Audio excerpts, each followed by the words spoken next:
Mr. Strickland, and all three of you covered this in part. So my question will be, currently we have a police auditor. What do you see the role of the police auditor under your administration? And that question would be for each of you. For me, the role of the police auditor is going to act as it's a multifaceted role. It's a check and balance between the Office of Professional Standards and Accountability to make sure that there are no laws broken. Because you have to understand, under the current structure, the Office of Professional Standards and Accountability only looks to see if a police officer has violated an internal policy and procedure. I'm going to give the police auditor subpoena power and contempt power. I'm going to budget him, give him a budget and a staff so that he can do his own independent investigation. And I agree with Mr. Williams, and this is something that I've been advocating before, everyone has been talking about it, is that we should have an independent person looking at it that doesn't report to the mayor's office nor to city council. But, as I indicated in my prior answer, he would work with the Citizens Advisory Board to find solutions to bring about harmony in the community, because part of the problem that we have is that there's no independent investigation done when there's use of force against our citizens in our neighborhoods, and we're given answers that just don't meet the mustard of our common sense. And that's what's been causing a lot of the problems. So if you have someone who is independent of the mayor's office, who has the appropriate funding, and who's independent of the police department, we can go back to making sure that our citizens trust the police and ensure that they get a fair shake. Thank you. I think you just highlighted one of my tenets. Oh, never mind, another thing. Okay, now I lost my train of thought. I shifted already. Well, first of all, the police auditor position has to be totally rewritten and given actual authority to do the investigations and do the very basic job of what we understand that job should be. Second, we have an entire job of convincing the community to have confidence in the police department.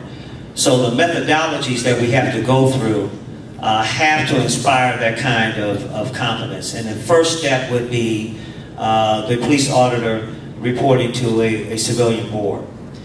The civilian board, in my mind, will be responsible for reporting back to the community and educating the community on the issues that are out there.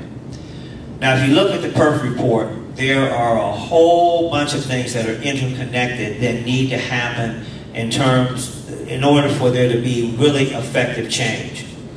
Clearly, one of the things that that just recently happened, the city contracted with a company to provide diversity training. None of the advocates for this training were consulted regarding this diversity company. The community wasn't consulted on this diversity company. So here it is, the people who have been pushing for change aren't even included in the decision-making process. That will immediately change under my administration. And I need some more time to more thoroughly answer. Thanks. I want to highlight, I think they've highlighted both of the tenets of what I started with 2 months ago, was the issue of transparency. And in our office, if you're familiar with the clerk's office at all, it's the paramount, the parent of transparency. The police auditor's role is going to have to be effective. Now, whether there is more citizen involvement by calling it a citizens advisory board or a crime control commission is kind of just a difference on nomenclature. But the auditor does need staff, and he does need to work full time. And I should say he or she, if it eventually is a she that does that too. And it can play a critical and important role in restoring some of that trust and building some of that confidence in the community. But they have to be accountable to somebody. And I'm not real sure if I agree with being accountable to a board. Quite frankly, I would rather see them accountable to council or to the mayor as opposed to an independent board. But they are going to need the funding. They are going to need to have the tools to be able to do that too. And when you look at some of the policies and procedures that have been around forever, I want to know is how long since we've actually taken a look at those. I know we review them in our office every couple of years to be able to do that. So we do make sure that we are on top of the transparency and accountability issues. We are all accountable at some particular point. You know, whether it's to the voters, whether it's to each other, our wives, anybody else, there's accountability there, and that has to be factored in. Okay, let's get the rebuttal here, because I want to get to the civility. The reason why that is we want to be able to get some questions from the audience too. Just on the rebuttal portion of this, with regards to that. Okay, well he asked first, so I'm going to let I go in order. Mr. Williams, please. All right. You can't have independence if it in fact reports to the chief law enforcement officer, and that's the mayor. So you can't have, it is the definition of not being independent is reporting to the mayor or to council. This position should be reporting to citizens.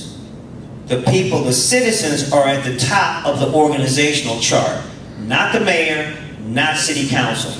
And that's why it's important that for both appearance and actuality, that the auditor reports to citizens, and the citizen board is responsive to the greater citizenry of this community. Mr. Sibley? Yes, I happen to have a copy of the PERF report with me. And to answer Mr. Horrigan's question, the last time that the policies and procedures for, at least for the Office of Professional Responsibility and Standards, was 1998. Was the last time that there's no written manual in place. So that's something that needs to be addressed immediately.